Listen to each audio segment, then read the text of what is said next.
You know that sick feeling in your stomach when someone says, "I really like spending time with you"?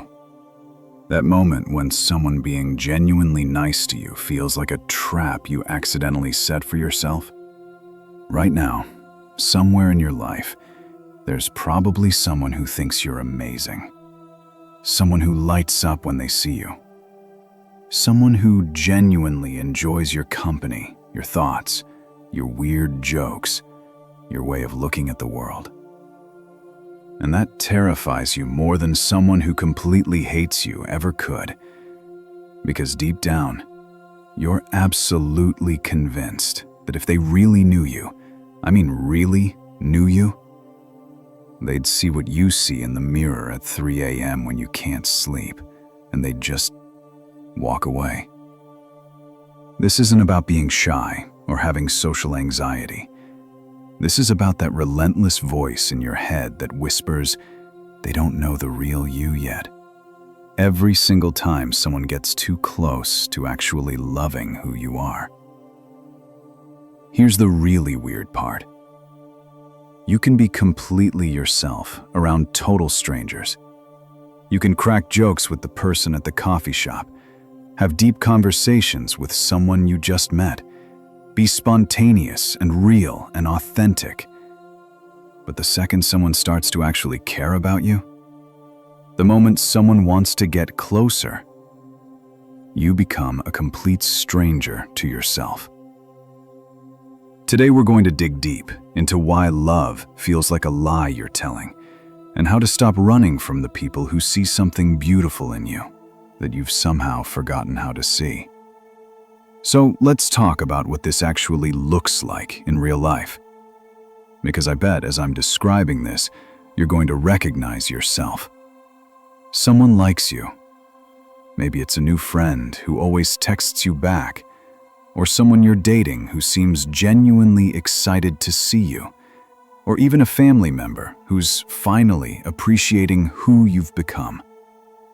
And instead of feeling good about it, instead of feeling relieved or happy, your first thought is, oh no, they made a mistake. You immediately start watching every single word that comes out of your mouth, like you're being recorded for evidence. You second-guess your jokes. You wonder if that story you just told made you sound weird. You start editing yourself in real time. You become like a museum curator of your own personality, carefully selecting which parts of yourself to display, keeping all the messy, complicated, human stuff locked away in storage where no one can see it. You literally turn into a performance artist of your own life, and it's exhausting. You start thinking things like, what happens when they see me on a Tuesday when I haven't slept and my brain feels like TV static? Or, what if they find out I sometimes eat cereal for dinner and cry during dog commercials? Or, what if they realize I don't actually have my life together and I'm just really good at pretending I do? You feel like you're lying to them just by existing normally. Like your regular human moments are somehow fraudulent. And then the spiral really kicks in. You start monitoring their reactions to everything you do. Did they laugh at that joke, or were they just being polite? When they said they had fun, did they mean it, or were they just trying to be nice? You analyze every text message like you're decoding secret government documents. You're basically living in constant fear that they're going to figure you out. Like one day they're going to wake up and think, wait a minute, this person is actually just regular. What was I thinking? The worst part? The closer they try to get, the more fake you feel. They want to know about your day, your thoughts, your dreams, your fears, and every single question feels like a test you're not prepared for. Here's what's really happening in your brain when this goes down. You think you've catfished them with your personality. You're genuinely convinced that you've somehow tricked them into liking some fake, polished version of yourself. Every time you have a good conversation, every time you make them laugh, every time you connect on something meaningful, Part of you is thinking, great, now they think I'm always this interesting. It's like you believe you've accidentally misrepresented yourself as someone cooler, funnier, smarter, more put together than you actually are. And now you're trapped in this performance, trying to maintain a version of yourself that you don't think is real. You're essentially waiting for them to figure you out. You're convinced that eventually the real you is going to slip through the cracks, and they're going to see all the parts of yourself that you've decided aren't good enough. You start treating their affection like it's a test you might fail at any moment. You watch their face during conversations, looking for micro-expressions that might indicate they're getting bored or seeing through your act. You interpret their kindness as temporary blindness. And here's where it gets really deep. This usually doesn't start in adulthood. This pattern gets carved into us when we're really young. Most of us grew up learning that love is something you have to earn and something you can lose. We learned that being good gets you attention and affection, and being bad or too much or difficult gets you ignored or criticized. So we internalized this idea that we have to be good enough to deserve love. We learned to perform acceptability. We figured out which parts of ourselves got positive reactions and which parts got negative ones, and we started hiding the negative ones. The problem is, when you spend years hiding parts of yourself, you start to believe those parts are actually shameful. You forget that having bad days, feeling insecure, being confused, getting overwhelmed, having weird thoughts, all of that is just part of being human. So when someone comes along and likes you, your brain goes into panic mode because you know you're not perfect. You know you have all these hidden parts that you've decided are unlovable, and you're terrified they're going to discover them. You end up living in this constant state of imposter syndrome, but for your entire personality. You feel like you're impersonating yourself. Now here's something important I want you to understand. This doesn't happen to everyone. This happens to people who have big hearts. This happens to people who care deeply. This happens to people who have been hurt before and are trying really hard not to get hurt again. If you feel fake around people who like you, it's probably because you've spent a lot of time telling yourself you're too much or not enough. Maybe you've been called dramatic or sensitive or weird or intense. Maybe you've had people leave when you showed them who you really were. Maybe you've learned that love is scarce and fragile.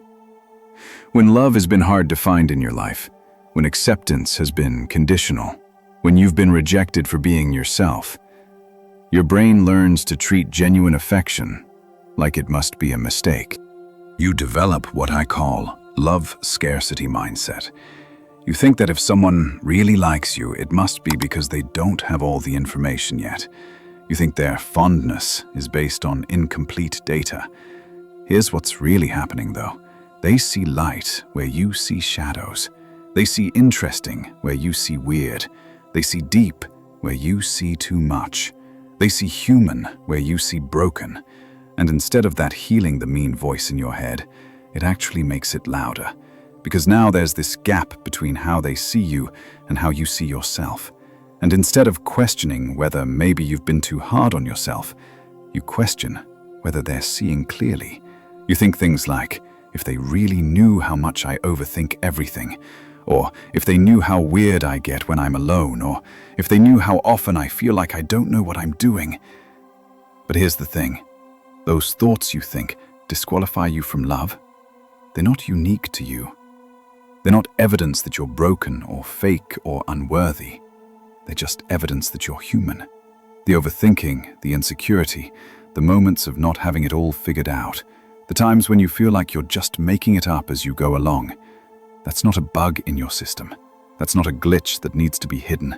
That's just what it looks like to be a person trying to figure out life. The people who genuinely like you aren't looking for perfect. They're not looking for someone who has it all together all the time. They're looking for real. They're looking for human.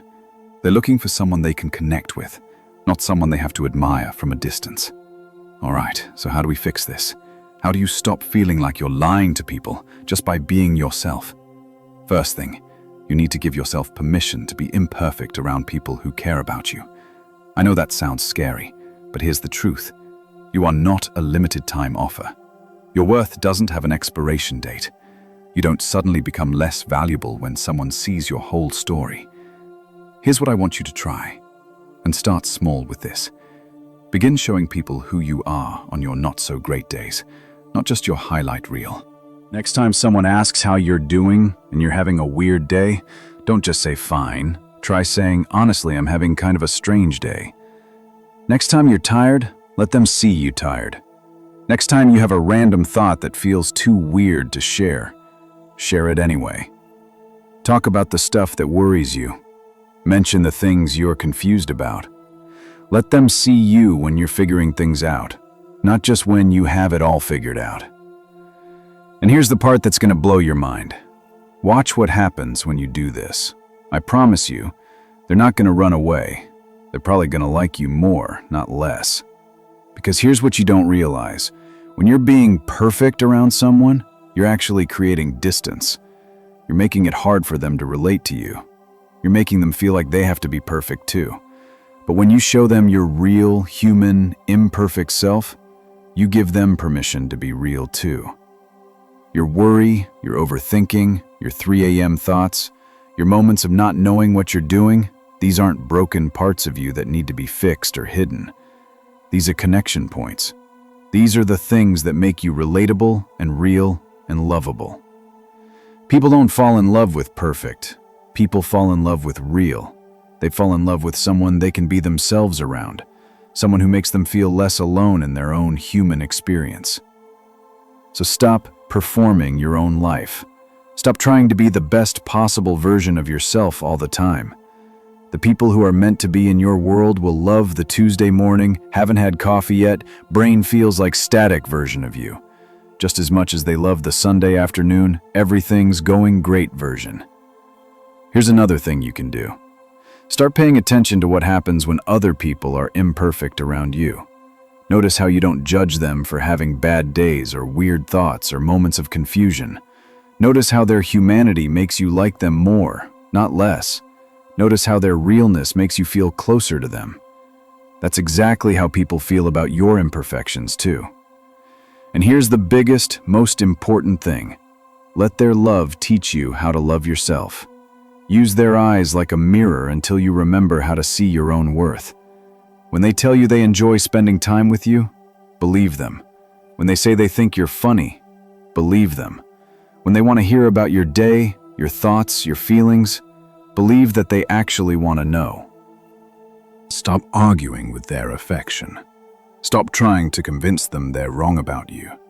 Start considering the possibility that maybe they see something real and valuable that you've trained yourself not to see. Here's the truth bomb that's going to change everything. The reason you feel fake around people who like you isn't because you're deceiving them. It's because you've been deceiving yourself about your own worth for so long that genuine love feels foreign. What if the person they love isn't some fake, polished version of you that you're performing? What if it's actually the real you that you've been hiding from yourself? What if all those parts of yourself that you think are unlovable, your sensitivity, your overthinking, your weird sense of humor, your moments of confusion, your quirky interests, your emotional reactions, what if those aren't bugs? What if those are features? What if you're not an imposter in your own life? What if you're not a fraud wearing someone else's face? What if you're exactly who you're supposed to be, and the people who see that aren't confused or temporarily blinded? They're just awake. Think about this. You know how sometimes you meet someone and you just click? You can talk for hours, you laugh at the same things, you understand each other without having to explain everything. That connection doesn't happen because you're both performing. It happens because you're both being real. The same thing is happening when people genuinely like you. They're not falling for an act. They're connecting with something authentic in you that you've forgotten how to value. So here's what I want you to try this week. Share one real thing about yourself with someone who cares about you. Something small, something honest, something that feels just a little bit scary to say. Maybe it's admitting you're nervous about something. Maybe it's sharing a weird thought you had. Maybe it's talking about something you're struggling with. Maybe it's just saying, "I don't really know what I'm doing," about some area of your life. And then notice what happens. Notice that the world doesn't end. Notice that they don't suddenly realize you're a fraud and walk away. Notice that they might even say, "Oh my God, me too," or "I'm so glad you said that," or "That's exactly how I feel." Notice that your realness doesn't push them away, it pulls them closer. Because that's what happens when we stop trying to be perfect and start being human. That's what happens when we stop performing love-worthiness and start just being worthy of love exactly as we are. The people worth keeping in your life will always choose the real you over the perfect you. Every single time. Because perfect is boring and impossible to maintain. But real is interesting and sustainable and beautiful. You don't need to earn love by being flawless. You don't need to maintain love by hiding your humanity. You just need to show up as yourself. Messy, imperfect. Figuring it out as you go yourself. And trust that the right people will love what they see. Because here's the final truth. You are not too much. You are not enough. You are not a mistake that people will eventually figure out. You are exactly the right amount of you. And the people who matter will always want more of your realness, not less. Stop being afraid of being found out. There's nothing to find out, except that you're beautifully, perfectly, completely human. And that's exactly what the world needs more of.